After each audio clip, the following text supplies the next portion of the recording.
les propriétaires de bêtes, ils font vraiment des traitements anarchiques. Ils ne savent pas au juste ce qu'il faut. Et ces traitements anarchiques-là, toujours nous sommes confrontés à l'antibiorésistance. C'est Dr Kablan Roger, je suis vétérinaire privé à Fekhe. Officiellement, j'ai eu mon agrément en janvier 2023. Donc depuis lors, je suis installé à Fekhe, au quartier résidentiel. Bon, il faut dire que depuis longtemps, la santé des animaux est très préoccupante pour nous en tant que vétérinaire. Donc, je suis arrivé au niveau de Fekhe, dans le Thiologo. J'ai constaté vraiment qu'il y a vraiment un manque à gagner, que les éleveurs, les propriétaires d'animaux en ont besoin. Il y avait le besoin qui était là, mais les parents ayant leurs animaux, donc du coup, ils ont du mal quand même à gérer la santé des animaux, la production, l'accompagnement. Donc c'est tout ça qui m'a motivé à venir m'installer à Fekhe pour accompagner les parents.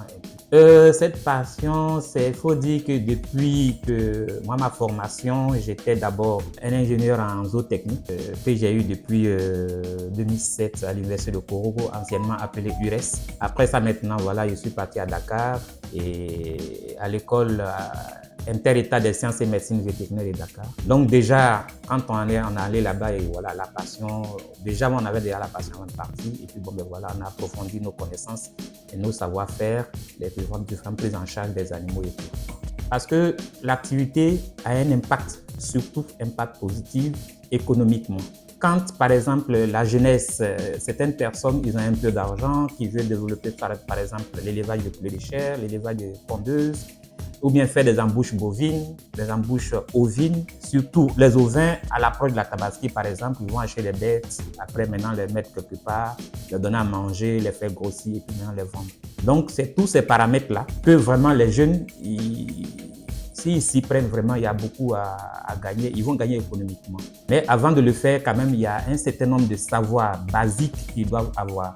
Et là, nous, ici, on a tous ces atouts-là pour vraiment essayer de donner un peu de formation et d'accompagnement à ces jeunes-là, à toute personne du moins qui veut vraiment se mettre dans ce domaine de production animale, de toute espèce confondue. Bon, les difficultés, on peut dire en pêle-mêle, il y a plusieurs, mais ce qui est beaucoup plus rencontré, c'est que d'abord, les propriétaires de bêtes, ils font vraiment des traitements anarchiques. Ils ne savent pas au juste ce qu'il faut. Et ces traitements anarchiques-là, toujours nous sommes confrontés à l'antibiorésistance. Et c'est ce qu'on combat tous les jours. Ça, c'est la première des choses. La deuxième des choses, c'est qu'il y a des soi-disant vétérinaires, mais ils ne sont pas du tout dans la corporation, qui se promènent, qui traitent en désordre. Et comme on est ici, les gens ils le font en désordre. Donc du coup, ça contrarie un peu l'activité. Mais depuis que nous sommes là, ces genres de choses, ces genres de pratiques sont en train d'être corrigés parce que ceux qui sont dans ces dossiers sont en train de se ranger. Concrètement, ici,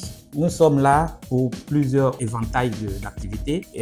On fait donc le soin des animaux, tout confondu. On fait donc la vaccination des chiens, le traitement des chiens, donc des canins. On fait des formations, on accompagne des gens, comme je l'ai dit tantôt, en embouche bovine, ceux qui vont faire des embouches d'ovins, de moutons, de chèvres et toute autre activité afférente à l'élevage. Et on fait aussi le suivi des fermes. On vend aussi des produits et matériels d'élevage. On en fabrique aussi. On en fabrique aussi des aliments et tout qu'on prend pour accompagner aussi nos clients. Bon, c'est vrai,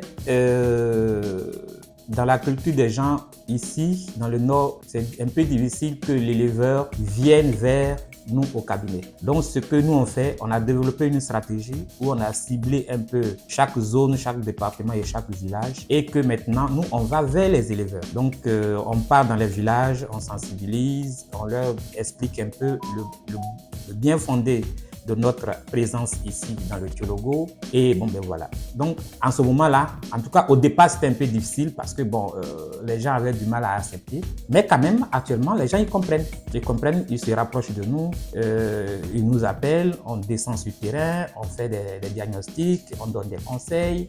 Quand il y a des pathologies qu'on n'arrive pas à maîtriser in situ, donc on fait des prélèvements qu'on envoie au laboratoire. Donc bon, c'est tout ça. Et là maintenant les gens commencent à venir et ils commencent à comprendre réellement simplement qu'est-ce que c'est que l'activité de vétérinaire. Vous saviez, dans toute chose, il y a les connaissances et les savoir-faire empiriques. C'est-à-dire que ce qu'on a hérité de nos parents, ça, c'est la connaissance et le savoir-faire empirique. Mais aujourd'hui, les choses évoluent. Alors, le conseil que je pourrais donner à toute personne qui veut se mettre dans l'élevage, c'est qu'avant de se mettre dedans, de commencer cette activité, je suggère que les gens se rapprochent de nous et que maintenant, nous, on les accompagne. S'il y a lieu, on leur donne un peu de formation de base, surtout dans la construction de certains bâtiments d'élevage. Et il ne faut pas d'abord construire les bâtiments d'élevage et après venir les corriger, ça devient beaucoup plus coûteux. Donc, c'est d'abord se rabattre sur nous et puis nous, maintenant, nous sommes prêts à les accompagner, à leur donner des conseils. Et là, quand c'est comme ça, l'activité sera beaucoup plus rentable pour eux. Vous saviez, nous sommes un service, c'est vrai, on est privé, mais on est public. C'est-à-dire que toute personne qui a un souci, automatiquement, la personne peut nous contacter. Ou du moins, si la personne n'a pas notre contact, si la personne ne sait pas au juste là où nous sommes au quartier résidentiel à Ferté et que bon, le numéro, si c'est possible, c'est le 07 87 41 01 50, c'est en même temps le numéro WhatsApp et qu'on peut nous contacter sur ce numéro-là. Et là maintenant, soit nous on se déplace pour aller voir l'animal, dans le cas contraire, que l'éleveur, le propriétaire du chien, bien du chat, peut se rendre dans nos locaux et voilà, automatiquement on fait la consultation et la prise en charge est engagée. Au niveau des, si je prends des canins, c'est-à-dire que les chiens et les chats, il y a plusieurs produits. Il y a les produits pour soins, les déticats pour enlever les tiques, les produits de bain pour faire briller davantage les poils et pour enlever les saletés et tout. Il y a les produits, il y a des déparasitants internes et externes. Et surtout, la vaccination. La vaccination, tout propriétaire de chien, la vaccination contre la rage est obligatoire. Donc, après maintenant, il y a les vaccinations annexes, c'est-à-dire que la rage combinée qui est combinée à la parvovirose et aux autres pathologies. Donc, c'est tout ça qu'on fait, on fait la prise en charge. Le premier message que je veux à l'endroit surtout de vous, de cette page, c'est je vous félicite pour cette interview. Ça permet vraiment à ce que certains entrepreneurs de la zone puissent mieux s'exprimer et se faire connaître l'activité qu'ils font pour le développement de la zone, de la région du Tchologo. Deuxième chose concernant les jeunes, surtout les jeunes, le travail après le travail. Donc, que tout jeune qui veut se lancer dans une activité, surtout concernant l'élevage, que ces jeunes-là puissent savoir que c'est un secteur d'activité très rentable. Mais pour que le secteur d'activité soit rentable davantage, il faut que ces jeunes-là puissent avoir des connaissances de base. Pour avoir ces connaissances de base aussi, qu'ils se rapprochent de nous pour qu'on puisse mieux les accompagner. Ça leur permet vraiment de gagner leur vie. Et aussi, je dis merci. Merci pour déjà tous les clients, tous ceux déjà depuis que nous sommes là, qui ont eu confiance en nous, qui se sont rapprochés de nous et avec qui on travaille et qui sont vraiment très satisfaits. Nous leur disons vraiment merci et que la sensibilisation pour le bien-être des animaux aussi dans la zone puisse continuer pour un meilleur avenir en élevage du Tchologo. Je vous remercie.